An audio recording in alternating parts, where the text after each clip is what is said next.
Hi friends, నేను మీ Sneha. Welcome back to my mini blog. Today recipe నువ్వుల లడ్డు. సంక్రాంతిలో ప్రతి ఒక్కరి ఇంట్లో ఉండే ఈ నువ్వుల లడ్డుని టేస్టీగా అలాగే సింపుల్గా ఎలా ప్రిపేర్ చేయాలో చూసేద్దాం. వీడియోని అయితే ఫస్ట్ నుండి లాస్ట్ వరకు స్కిప్ చేయకుండా చూసేయండి. అలాగే ఈ వీడియో మీకు ఫుల్గా కావాలనుకుంటే నా యూట్యూబ్ ఛానల్లో ఫుల్ వీడియోని అప్లోడ్ చేశాను. ఇంట్రెస్ట్ ఉన్న వాళ్ళు చూసేయండి. మరి ముందుగా అయితే స్టవ్ పైన ఒక ప్యాన్ పెట్టుకొని అందులోకి నువ్వుల్ని వేసుకోండి.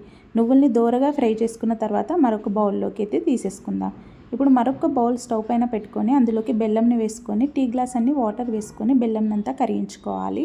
బెల్లం పాకం ప్రిపేర్ కావడానికి కాస్త టైం ఎక్కువగానే పడుతుంది. ఫ్లేవర్ కోసం కాస్త విలాయచీ పౌడర్ని అయితే వేసుకుందాం. మీకు ఇష్టం ఉంటే వేసుకోండి, లేదా స్కిప్ చేసేయండి. ఇలా పాకం ప్రిపేర్ అయిందో లేదో తెలుసుకోవాలి అంటే వాటర్లోకి కాస్త పాకంని వేసి చూసుకుంటే గట్టి పడ్డట్టు అయితే పాకం ప్రిపేర్ అయినట్టే.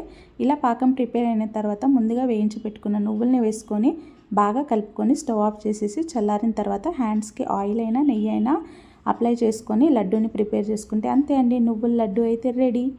ఈ వీడియో మరి మీకు నచ్చినట్టయితే please do like, share and subscribe Sneha foods and అవుటింగ్స్కి.